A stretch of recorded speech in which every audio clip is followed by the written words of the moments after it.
On behalf of the Life on a Leaf Association, welcome to the Life on a Leaf house, where today we will have an event on sound and structure.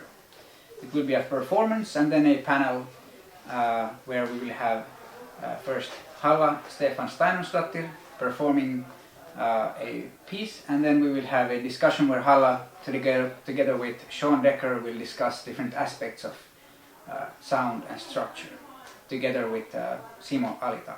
Halla Steinunn Stefánsdóttir is an international composer, performer and curator, and Shawn Decker is a composer, artist and teacher who creates sound and electronic media installations. And Simo Alitalo is a Finnish sound artist, curator and teacher. So we will see a meeting of these three individuals in a discussion around sound and structure. Okay, thank you, Halla, for the wonderful performance, and nice to see you, Shawn. Yes. So I think we all have a music background. So I would like to start that. Could you tell us how you got into the sound art? What was the sort of like the transition or move towards working with the sound instead of sound as a music? Do you want to go? Hello? Okay. Yeah. Well, I title myself as an ecological sound artist, and so I have this. I have embodied three agencies, you could say, as a performer, curator, and composer. And some years ago, I started exploring what this entails, and it builds on this sort of tradition that we can trace back to, for example, Pauline Oliveros and Akio Suzuki, that take their performativity outside of institutional walls and go and see what that does in different connections. And so that's my entry into sound art. So I've never come from it or into it sort of with this sort of object focus, you could say. So it's very much coming from performativity, and through that, in the last few years, I've been developing this technique, or what I call activations. So I go into different environments and activate and perform, and from there I take it and turn it into create pieces or sound installations. So that it was coming from there, sort of like having played so much. It's like, what if I leave this space and go into others? Okay. Sure. So for me, I was trained as a composer in a kind of classical conservatory in the U.S. I entered writing string quartets, which I'm sure you played many of, and discovered that they had a computer music studio. And quickly, I sort of left having learned how to program, and working in the very, very beginning stages of what's called computer music, which is just basically making sound with digital means. As well as a big training with analog music. So I kind of switched over to doing mostly electronic music, which is very much like making art in the sense that you make everything yourself, and that is kind of fixed in media typically. So you're constantly looking at it, listening to it, listening to it, listening to it, listening to it, and kind of working much more like a visual artist, really, than a composer. And there was sort of a lack of interpretation, so you're kind of, you're working with the thing, the sound in this case. Our specialty, I went on to work at Northwestern University in a computer music lab that we founded there, and our main point of research was spatialized sound. So we were working with various ways of kind of how we understand space, how we perceive space, the anatomical and kind of neurological kind of things that led to that. And I got really interested in sort of spatial sound. And at some point, I got hired to teach at the School of the Art Institute, a visual arts school in Chicago, in what was then called the sound department. And I got really interested in taking that kind of virtual sense of space, where all the space was always between a pair of speakers, and replacing it with kind of physical space where actual objects made sound. And so that really took me in a very different direction, and it really led me straight into this sort of body of the beast of sound art. And environmental sound, I've always been interested in natural rhythms, natural systems, and coding those systems, and kind of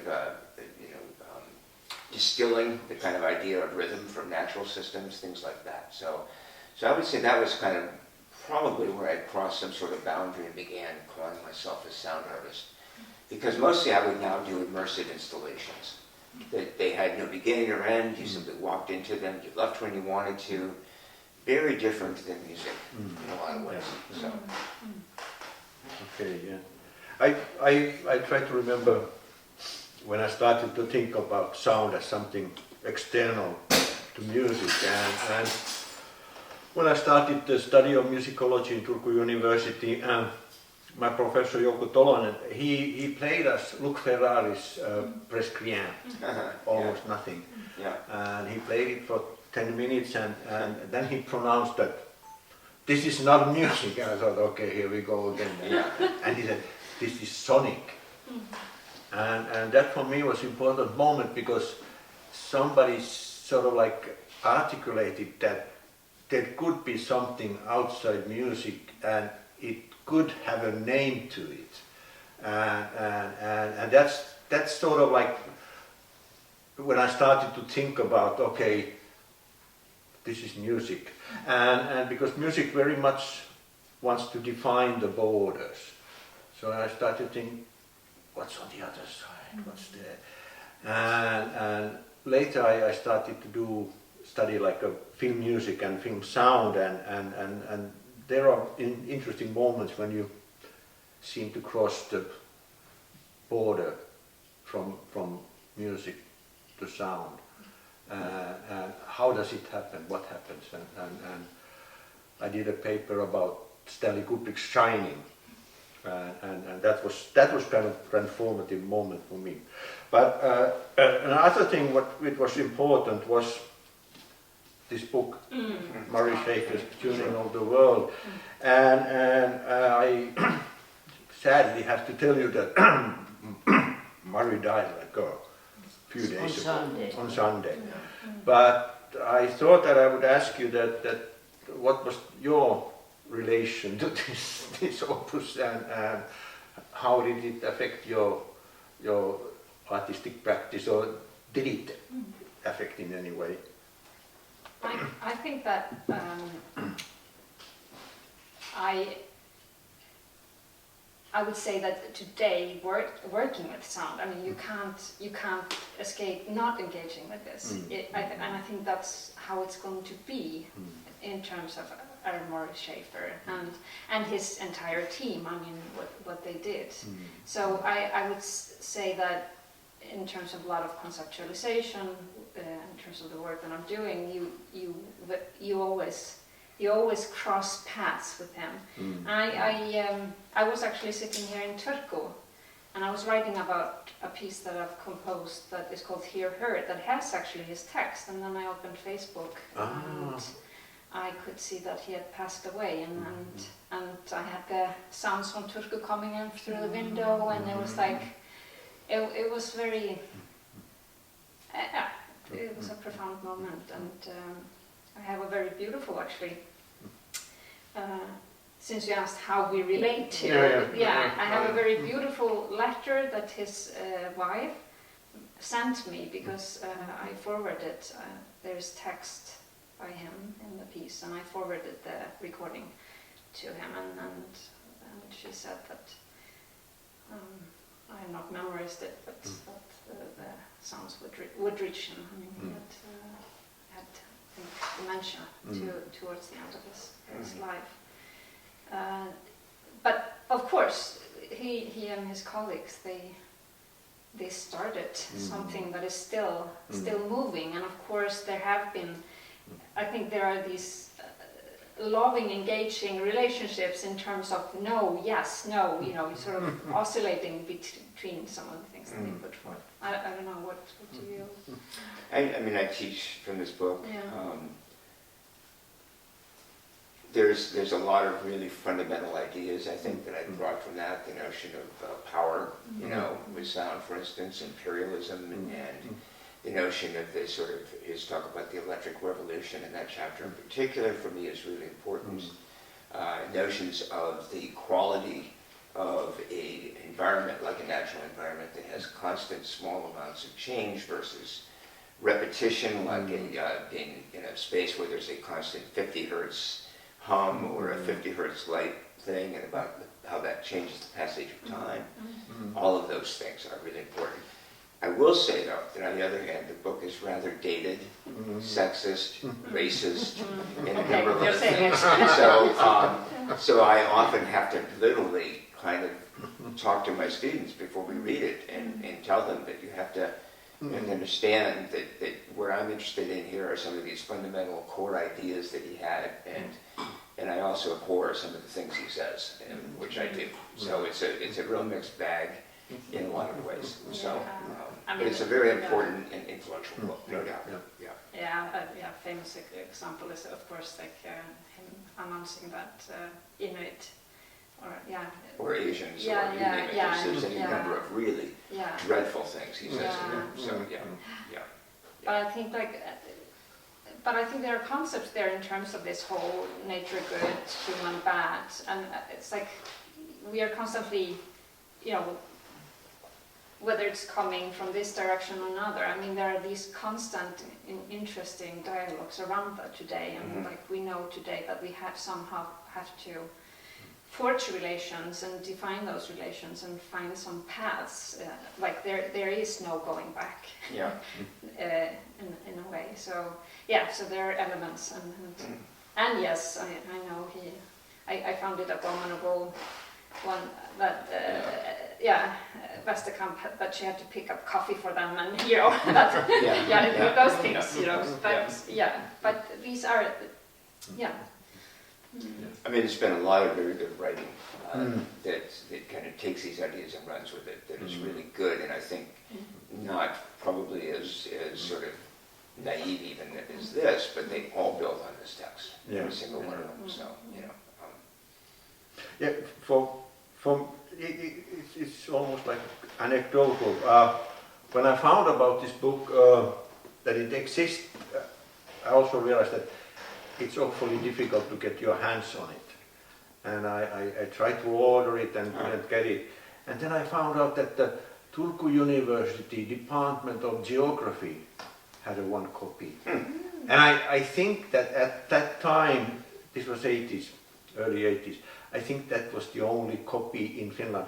Although then I met my old friend Harri Huhtamäki, who was a producer in radio, and we started to read, and he had read it too. And we kind of hit off from there, and that started my radio career in mid-80s. And it's funny. And also, because of Mari, they organized the Big Banff meeting in 1993. Right.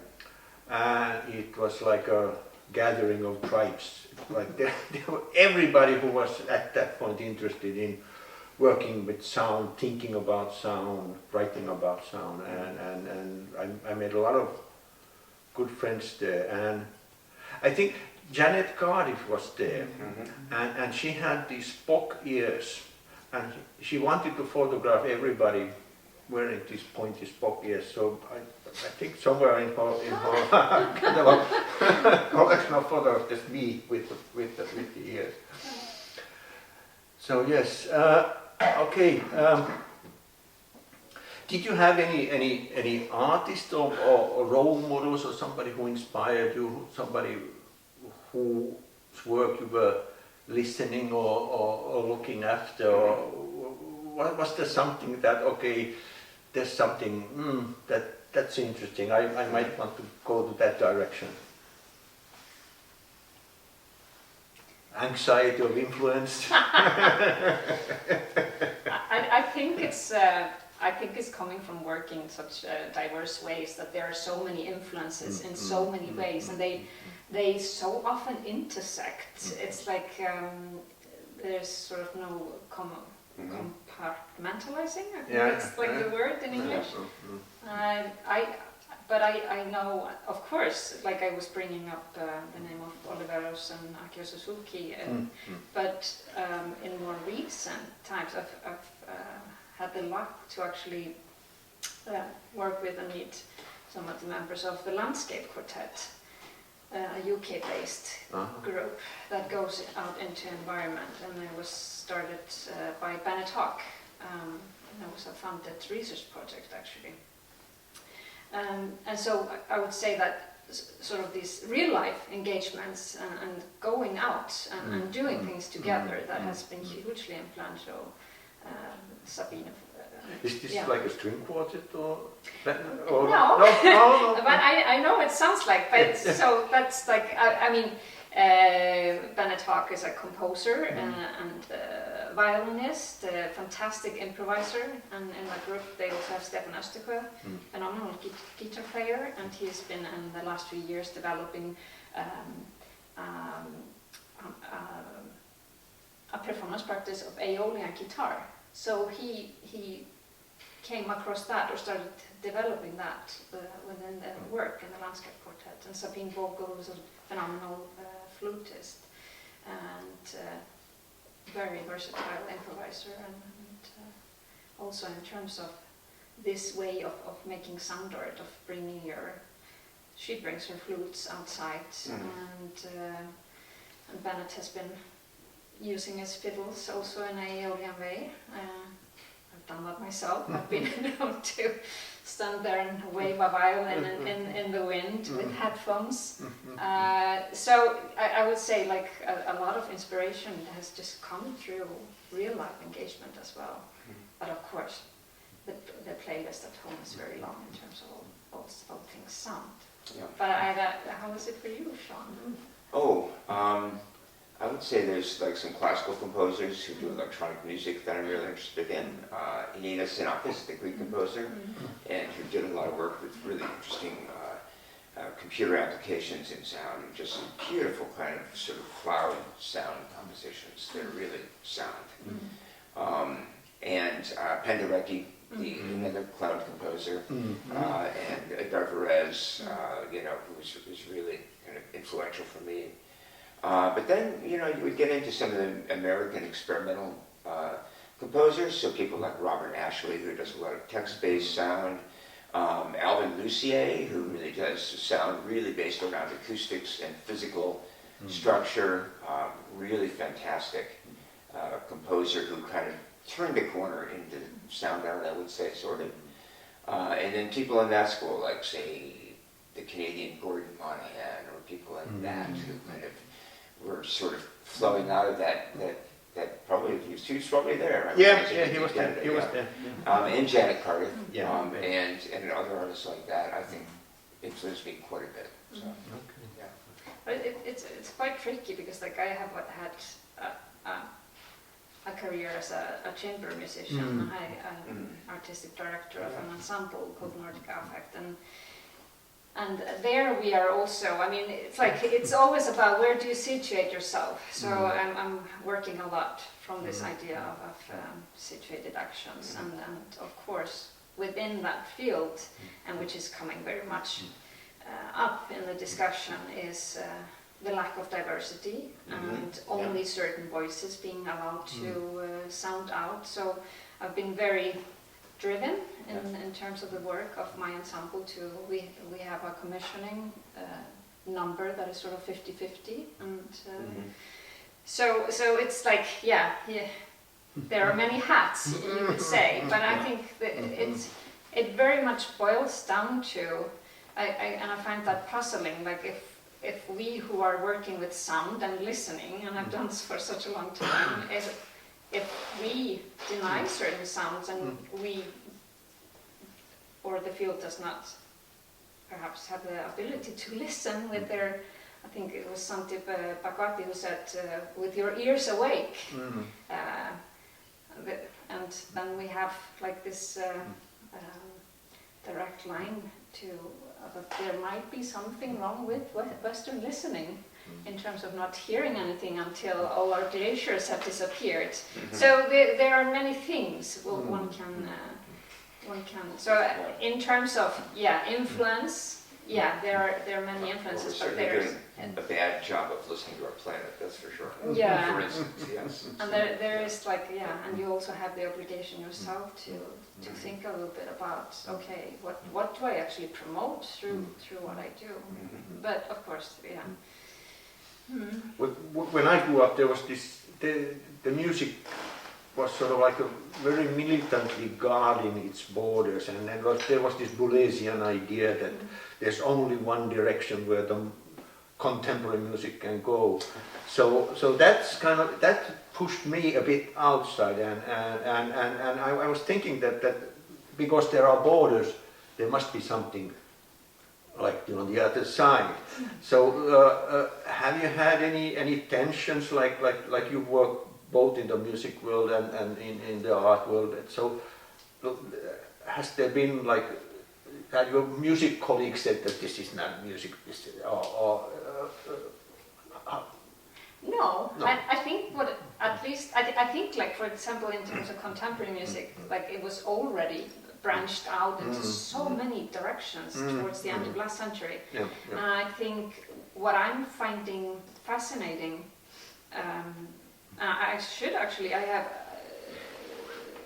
there's one wonderful influence that one of my PhD supervisors, Kent Olofsson, a phenomenal composer, and he's written a lot of symphonic pieces, and he did his dissertation a few years back on collaboration in theater and music. And I think when you start being in the vicinity of people and also just working in this way, that you see that there are so many possibilities of connecting, working across borders. And I'm actually at the moment engaged in in a variety of works where I can sort of combine the ecological sound art and the what you would call contemporary music. It's all starting to float, and for example, Kent Olofsson wrote a solo violin piece for me on top of a sound installation that I did that was for 9 monochannels, and that was composed as a site-responded piece for one of the largest sand dunes in the UK. So, and that's where you start having this incredibly interesting meetings, and it starts shifting, I would say, compositional structures. So it's, so no, I have a very positive outset, or like I choose to see, where are where are alliances and How about you, Shawn? Well, I guess I sort of think of music as a kind of mode of listening that's different than sound. And it's funny, neither of us mentioned John Cage, which is really interesting. That's something that John Cage really brought up, and he's certainly he's such a big influence, we don't even say his name. We don't even say that. But I think if you think about music, typically music has a beginning and an end. There are all of these different sorts of, you think of music as functional, which we need to, then there's a lot of different kinds of music that function in different ways. But, concert music is designed to be listened to exclusively. So you understand what parts of the sound that you hear aren't part of the music, and you understand what is part of the music. And when you regard this piece, you don't regard the person coughing or sneezing in the back row, or you don't regard any, extraneous sound. You isolate that piece as being a whole and a totality, But if you're talking about dance music now, you're talking about a totally different kind of music that's meant more for the body, perhaps, than for listening. So maybe it's meant more for your muscles, or ambient music, elevator music, etc. There's all of these different modes of and sort of functions for listening, for music. Whereas sound, I think, is a wide open thing. So you can think about listening to sound, and perhaps there is a little bit of music that kind of flips on and off on somebody's phone, or in the background on a radio, or something like that. And you don't listen to that as music. You listen to that as part of the sound that's around you because you're in this completely different mode of listening. So if you hear a pop song play and you hear a couple of choruses, you don't suddenly snap into this mode of trying to exclude all the other sounds. You think of it as part of the sound. And so I think those are kind of modes of listening. And so I resist trying to make distinctions that are based around intention so much with some of these things. And I think of modes of listening. You can go into a concert hall and not be in a mood to listen to that music. And quite frankly, you're going to listen in a sound mode, and maybe you're going to talk or you're going to do whatever, but you're not going to pay attention. So there are like so many, like you're bringing up many modes of listening. I think also in terms of there is this sort of unifying way in. I mean, if we look at technology as well, and Stefan Österberg has written this book, Listening to the Other, basically looking at the manifold ways of listening through a variety of projects that he has engaged in. And there he brings up the concept of microsonic listening that we do with headphones. And it can be as a composer when you're working with chopped up material. It can be somebody that is standing outside with a guitar attached to a tree and the wind is moving it and you're listening there as well. And it's all about this sort of phenomenological aspects, and you can have these possibilities of repeated listenings, and I think that's probably what we what we all engaged in. We all like, and that's going even further, and like again and again. And Yeah, like Paul Stern, if you know Paul Stern's book, The Auditory Past, but he kind of traces a history of listening in the auditory. What was the author? Paul Stern. The auditory past. It's a history of listening devices. But he makes the distinction that you're making right now, which is this notion of learned listening. And so how, for instance, we learn to listen over headphones, we learn to listen over a telephone. We understand, we don't need to talk louder because the person is further away. We understand how the telephone works, and we've learned what a person sounds like over the telephone. So we understand what's going on at the other end of the line, even though maybe it doesn't sound, it sounds completely different when you listen to it. Another example he uses is a live recording of a band versus a studio recording, right? You instantly understand the studio process and multi-tracking and the musicians being in there and carefully crafting this thing. But you also understand a live recording, which is maybe the same tune, but you listen to it totally differently than you would the studio because of the context and what you've learned about by going to concerts, you understand. And so much of our listening is built on experience and learning and sort of cultural instruction, almost, so. And it's, I think, also like in terms of like technology has always been there. I was just playing an instrument that is built around 1780. I hook it up in various ways, but of course when that instrument was being invented, it was a technology. It's a very old technology, and then I'm hooking other things up and like working with AI and seeing how they communicate. And it's kind of a giant advance in technology, right? Yeah. Instrument. Yeah. So it's I think, and I sometimes tell my students, like we have, at least as a performer, you have these superpowers that you've been listening through touch for a very long time. And that is a different type, it's a very tactile way into listening. And of course we are seeing that the non-cochlear of listening is being zoomed in on more and more in the last few years. But I think that's like the technology in terms of repeated and becoming more and more finely attuned to these incredible nuances. And that's why the piece that I was playing by Miriam Talli, when we built up the archive, I was insisting that I want to use the same mics that I use when I do field recordings, which are these small DPA 4060s, and I was very much obsessed then with putting them inside of my violin. and I think maybe that's a preference coming from having played early music, and it's often music created for very small spaces. There are gut strings that offer way more friction, and there are sounds there that are so tactile and minuscule, but they never reach the audience. So I think that was coming from, in terms of putting the mics in there, just getting those microscopic sounds out there.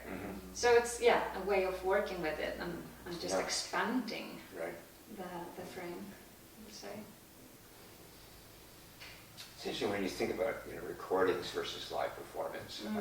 I forget whether it might have been Andre Schaefer or it might have been Bill Viola, but one of the others kind of made the point that before the tape recorder or before the audio recorder, whichever version of it was, you could never hear the same sound twice. That every sound was unique. Every single sound existed uniquely. And now, we can listen to a Steely Dan tune 1,000 times over, and many of us probably have by now. It's like, or whatever. But any sound can be replicated over and over and over again, which in some ways makes live performance so incredibly important, I think. Definitely. Yeah. There was a moment in my radio work, we used this effects library, Hollywood Edge, and it has like 100 shotguns, 100 car doors. And I had been doing it so long that there was a moment when I could hear from the film the car door. And I could identify it's Hollywood Edge, it's Fort Town. Number 74. Yeah. And then this is strange, like I wasn't sure, it didn't feel good. I kind of wanted so that you couldn't recognize it. It's the similar thing now that they published these Miles Davis collections, like everything recorded during the Pitches Blue sessions. And the stuff with the electric pianos do. They have sampled that stuff into the ringtones of phones. And now when I listen to the music, I always go, where's my phone, where's my phone? Because I hear something that's almost like my own ringtone or somebody else's ringtone. And I'm not sure do I like this at all. But one thing. I must be a very antagonistical person. or maybe it was the time. Like I remember I was in some summer university and there was a guy, I think he was a lecturer at Sibelius Academy, and we were talking about music and then he said that experimental music was a historical phase, and I am glad that it's over. And it's a kind of thing that but there are under historical phase. Historical phase that the experimental music was something that happened somewhere like divinely during the 10 years from 55 to 65. And now it's over. And he was teaching music history in Sibelius. Of course he was. so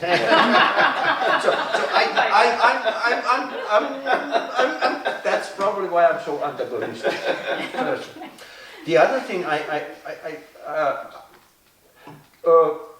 had this sort of like I call it anxiety of audience, and I felt that many times when you went to hear music in a concert.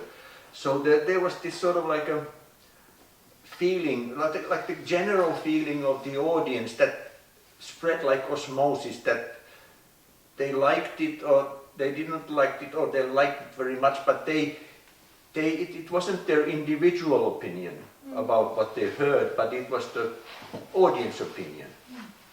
And I also like experienced in some like bigger art exhibitions where there were a huge number of people getting in some installation or sculpture or something, that osmotically they started to have the same feeling about the work they were encountering. And that kind of like when I had been working in a radio, I realized that, okay, this is good place for me, because I can be pretty sure that there's only one person listening to my stuff. But I could still have a mass audience. I could still have like the 50,000 people, but they were all alone. And that I liked very much, because I thought that they had to decide for themselves. They can't rely on anybody else. And that influenced me, when I started doing installations, I started doing outdoors. And this was because I wanted to have the encounters with the members of the audience should be like a random, and they couldn't form a group. So how do you feel about the audience? And oh, you also mentioned about the recordings. We love them. because you said that it depends on which kind of ears you listen, and you listen to recording with the different ears than you listen to performance or installation.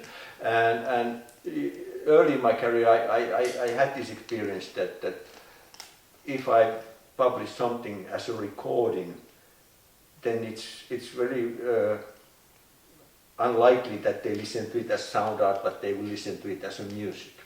Because it has a start, middle, and the end. And it doesn't change.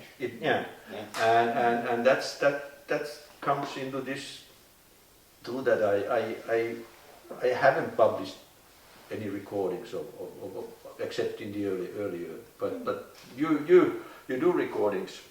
Very much. And I think you have. So I do as well. Yeah. So. But I don't do recordings of installations. Yeah. Okay. I do recordings that are intended to be. Okay. Recordings Okay. that are electronic music and they're fixed compositions. Yes. So it's, once again, it's a kind of a different mode of work. Yeah.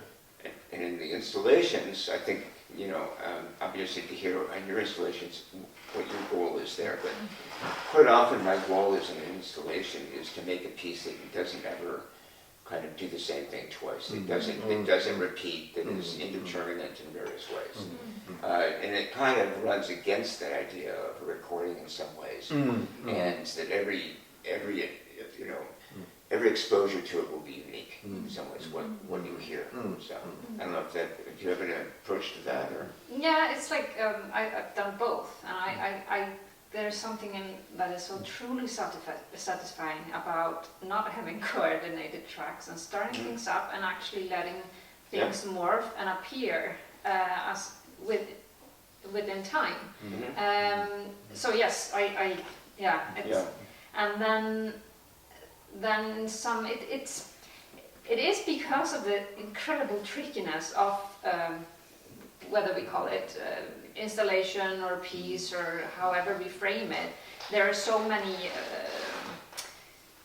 denominators often that you have to, at least the way that I work, in terms of sometimes they're site respondent and moved into other situations, and then there can be some parable that just makes it so that it needs to be fixed. But then often there are things on site that actually come in and can create sound and actually alter. So it's something that you're working with in your computer is only half of the piece. It will only manifest on the site and then be composed. And the site itself will provide that. By all the entities So it's there are various ways into it. But I think intrinsically, site-specific pieces in particular, intrinsically have this because of the nature of the site, and that you're not controlling the other things that are going on in that space. And you're choosing not to. Exactly. Because you do not have the right to. Exactly. Even. So it's quite a fascinating. So it's like I was thinking a little bit about actually this sort of structure, often composition, how it's, people have various ways in. Some take, they create, my friend Anna Thorvaldsdóttir, she creates these massive sketches, and out of those grow these amazing symphonic pieces. And then other people, like, they have an oscillation between it, and then, of course, when you start entering these site specifics, like, you know, then the arrows, they start going outwards and inwards, and yeah, it's quite, yeah. And Pauline Oliveras and her early tape music had a process very much like what you just talked about letting these flows of things with tape loops and things like that go and kind of collide with each other, and there's a certain amount of not knowing precisely what's going to happen, which I find really the best thing about making a piece that changes is now you don't know as the maker of it what it's going to do exactly either, which is really lovely, so it can surprise you, you know, which is fantastic. So wow, it's a great piece. Listen to that. How did that happen? Yeah. And I think of Pauline when I think of that, because I think that was very much the way, like in those early, you know, tape pieces of hers, you know, and she did it. You know. Phenomenal. Oh my God. I was like, I remember 1 or 5 in those pieces, right? Yeah, 3 or 5, yeah. But and then I was curious when I went one for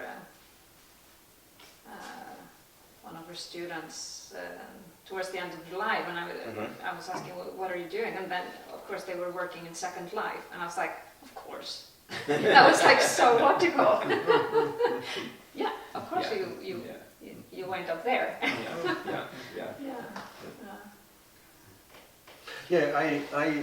I try to understand like the situation between the sound art, especially outdoors, so that sound art, it's a kind of like a context binding art.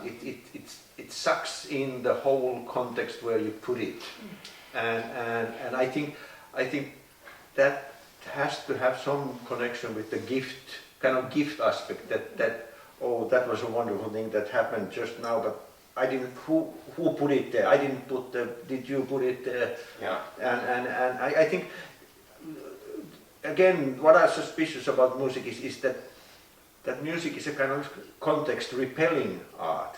It really doesn't need you, or if you're listening Beethoven's symphony played by symphony orchestra, or even like recordings or live recordings, it has a very strong work identity, and it's so strong that I sometimes feel that it doesn't need me, because it kind of repels. It's so perfect in itself, but I think the sound art, Or maybe self-contained is the word. But it's coming from, I mean, if we think about, and it's being now dismantled, but the whole notion or investment in the word concept within Western art music. But of course, like the male white genius is having a very tough time at the moment. So, but I mean, of course, this all went together, and it went on to create these listening settings, you know, and it's David Clark that called it like sort of the fossilized museum culture. Right. Yeah, you know, where you.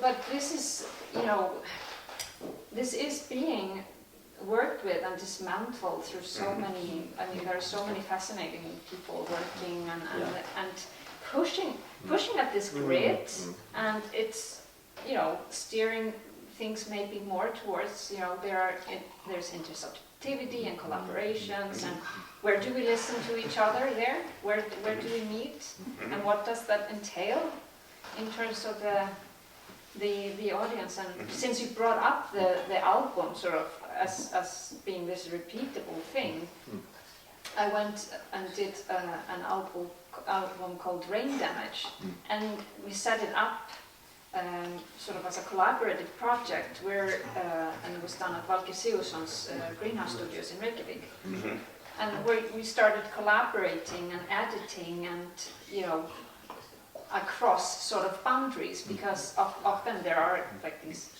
clear limits as what you're supposed to do. I, as a performer, I'm supposed to show up and do my thing, but then, of course, you're choosing edits. But then because Valker is like a phenomenally creative producer, and started layering things, and we're singing in one of the pieces, and then you're suddenly sounding, like sirens, like luring sirens, and things are happening through the album that can never be repeated in performance. And then the fun bit happens is that you start asking, but what is this then? And so we, for example, took that piece, and we invited people to drone with us, because we were actually droning for almost 10 minutes in the piece. So we've asked people to drone all over, and it becomes a very beautiful comparison, because people drone differently, and it can even be different in different cities in the States, and you get this incredible connect, like to the dynamics and the whole, and so you can, like, when you start looking at it from and finding new entry points. Because it's a beautiful ecological system that we are functioning within. Yeah, I'm going back to do a piece as soon as I get back called Ohm, which is like or as many of the COVID survivors as I can get in our city to all do an Ohm, and then I will kind of blanket them all together into this big, huge, giant Ohm, and then it'll be played in one of the city parks. So, but it's kind of it's like, oh man, the power of kind of embracing society, I think, in general, and making music a social thing is really, really huge, I think. But that sounds really similar to this idea, so I want to hear more about it. I want to ask you about, you were talking about the listening, but and connected to it, what about acoustics? Then we come to the space, isn't that? So, what is that connection to sound art and space and acoustics? Everything, no. So is it listening or is it acoustic? Sometimes listening is it not. It's acoustics. Always about acoustics. I would say it's about relations. At least that's how I operate. It's all about dynamics of relations, and just the question of how you shift in a space, and then it alters your relationship within that space in terms of how your sound travels, how you use your body, and these can be minuscule alterations. But I would space is always something that is just fundamental, I would say, to an atmosphere, which is coming more and more forward in terms of there's acoustic ecology and there in terms of sound art, exactly, and also in terms of atmosphere becoming more and more, I would say, prominent in terms of theorization and how we work with sound art. I don't know if you... Yeah, I mean, it's incredibly important. There's a great book called, what is it, The Soundscape of Modernity? I can't think of the woman who wrote this. It's a researcher who basically traced the history of architecture and listening, and how our listening has changed as we move from the outdoors into the indoors, and where sound is quite different. And most music attempts to kind of gain control over the interior space and the acoustics of it, and model it for the very best possible way to listen. And I think sound art just kind of takes these spaces as they are generally, and the space will in fact have a huge impact on how the piece sounds. And I would say even many pieces of sound art are even designed to maximally engage the space that they're in. In other words, to push things out instead of direct them in, so that the space itself becomes an integral part of the work, which I think is really fantastic. So, Shawn, could you tell a little bit about your work with sound in this house? Sure, yeah, we're sitting in an installation, actually. You probably didn't realize it, and probably haven't even heard it. But, there are 30 small speakers here. There's a wind and a sun sensor on the roof. And it's very, very delicate and quiet, and it wakes up at very odd times. There's a computer algorithm that runs it so it never repeats, ever. And the speakers are built into this cut aluminum that you see up here, the black on both sides. And it's just tiny, tiny little ticking sounds. And it's interesting when you work on sound in a space like this, where there's a bedroom right here, and it's on 24 hours a day, and life is sort of going on, is creating a soundscape that's designed to literally fade into the background and live at the edges of perception, I would say. So that you, There was a click. Exactly, yeah. every now and then you'll hear it, but and when you're like sitting here for a while, you suddenly it will kind of have an outburst of maybe 5 or 6 clicks in a row in a pattern, and then and sometimes I've noticed when you're engaged in something talking, you tend to not hear it, but when you will set up a movie to watch down here or something like that, and you're being quiet, you're listening for like an hour and a half, you'll constantly hear it. And so you realize it's been there the whole time, and you didn't hear it. And so that's kind of a really different idea of sound design, I think, than what we normally think.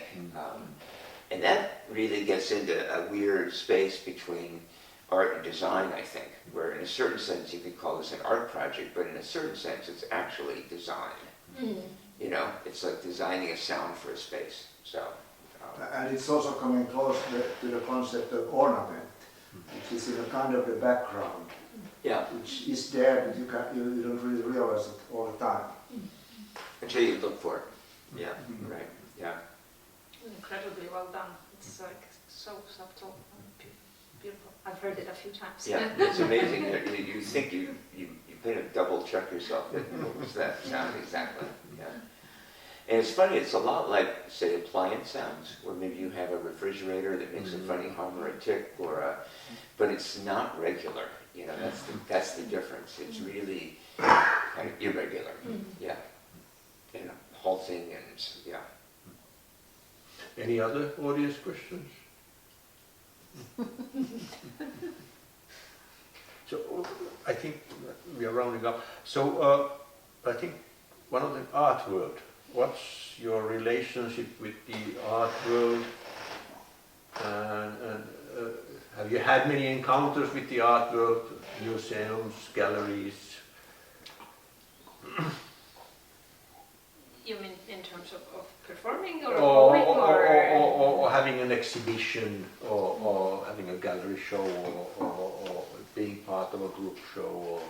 Yeah, I've had some works being aired and there's of course, I mean there is always the issue of if you bring sound into any space, like of course we've seen with museums, like there is a preference for headphones and like sometimes you have to adapt something that was maybe, I don't know, for 8 speakers and then you create a binaural version for headphones so it's every listening dome. So every context sort of, it depends on the context and the curators. What's your relationship with the curators in the art world?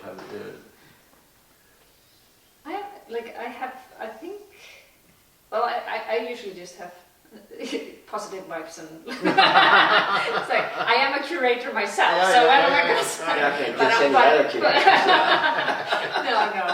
We're talking up the others.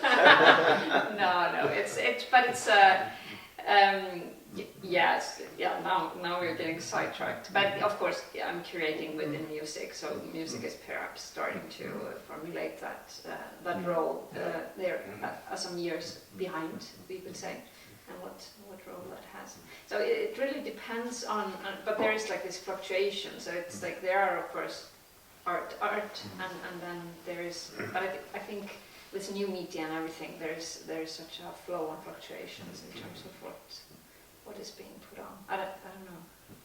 Yeah, I mostly live in the art world actually, so kind of a lot of my work is in galleries and museums and public art, and will be kind of commissioned or lent to museums and things like that. So I kind of deal with that, and it's a dynamic and challenging space, I would say, you know, and it has its own flow, and certain things become popular and then they're not popular, and it's kind of difficult. You have to really just really like doing what you're doing and not count that you're ever become in any way famous or shown a lot or whatever, because it just seems so hit and miss. So, but that being said, I've had good luck with a couple of really big pieces that have traveled and shown. So, so it can be good. It can be good. So, yeah. I had the odd experience being visiting the Helsinki Biennale and this summer, and they had this.